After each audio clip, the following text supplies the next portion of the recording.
ట్రాఫిక్లో ఉన్నప్పుడు మనం బ్రేక్ చేయలేదు అనుకోండి, ముందుకు వెళ్ళిపోయి తగిలే ఛాన్స్ ఉంటుంది అన్నట్టు. బ్రేక్ వదిలేండి, ముందు కారు వెళ్ళిపోతుంది కదా, లైట్గా రిలీజ్ చేయండి, కొద్దిగా లెఫ్ట్ తిప్పండి, స్టడీ చేసేసుకోండి.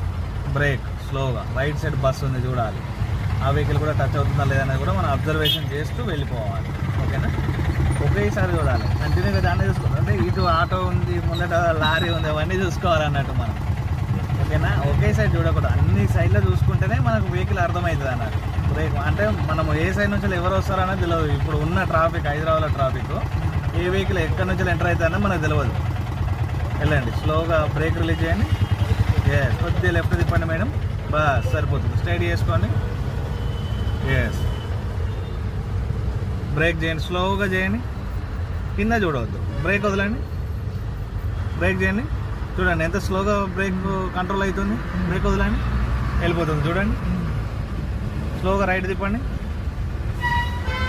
స్ట్రైట్ చేసుకోండి, బ్రేక్ చేయండి, మళ్ళీ వెరీ గుడ్. బ్రేక్ రిలీజ్ చేయండి, బ్రేక్ చేయండి, బ్రేక్ రిలీజ్ చేయండి, బ్రేక్ చేయండి, బ్రేక్ రిలీజ్ చేయండి.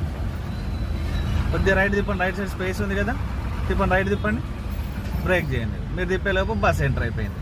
ఓకేనా? స్ట్రైట్ చేసేసుకోండి, స్టీరింగ్ స్ట్రైట్ చేయండి, బస్ బ్రేక్ వదలండి, కొద్దిగా ముందుకు వెళ్ళాలి. ఇప్పుడు మనకు అక్కడ బ్యాక్ సైడ్ వీల్స్ కనబడినంత డిస్టెన్స్ మనం మెయింటైన్ చేయాలి. బ్రేక్ మీద కాలు పెట్టుకోండి.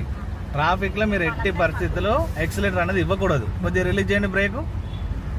ఈ ట్రాఫిక్లో ఏంటంటే మాన్యువల్ కార్ కాబట్టి క్లచ్ బ్రేక్లో వెళ్ళిపోతుంది. మనం ఎక్సిలేటర్స్ ఏమైతే మనం బ్రేక్ చేసే లోపు వెళ్ళిపోయి తగిలేస్తుంది అన్నట్టు ముందు వెహికల్కి. బ్రేక్ చేయండి, అక్కడ ఆటో ఉంది కదా, ఫ్రంట్లో ఆ బ్యాక్ సైడ్ వీల్స్ కనబడేంత డిస్టెన్స్ మనం మెయింటైన్ చేయాలి. అందరూ నెంబర్ ప్లేట్ చూసుకోవాలని అంటారు. ఇప్పుడు ఆటోకు చూడండి నెంబర్ ప్లేట్ కిందికి ఉంది, సో అక్కడ బైక్ చూడండి కొద్దిగా హైట్లో ఉంది, ఇంకా అక్కడ కార్కు చూడండి ఇంకా హైట్లో ఉంది. కరెక్ట్గా నెంబర్ ప్లేట్ అనేది గెస్ చేయలేము. ఇంకా లారీ కోసం చూసుకుంటే లారీ ఇంకా హైట్లో ఉంటుంది. కాబట్టి మనము ఆ బ్యాక్ సైడ్ వీల్స్ కనబడేంత డిస్టెన్స్ ఉంటే మినిమం ఒక 12 feet ఉంటుంది అన్నట్టు.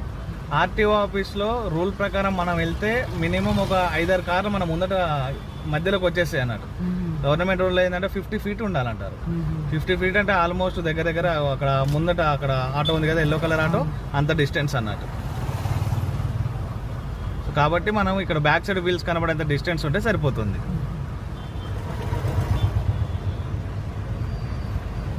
ఎందుకంటే ముందు వస్తుందా అంతే సీట్ అని. ఎందుకంటే వెహికల్ ఎస్యూవీ వెహికల్ కదా, మరి ముందుకు వచ్చేస్తే ఈ స్టీరింగ్ అనేది మనకు టచ్ అవుతుంది అన్నట్టు. స్టీరింగ్ తిప్పలేము, చేతులు కూడా అక్కడక్కడే తిరగవు అన్నట్టు.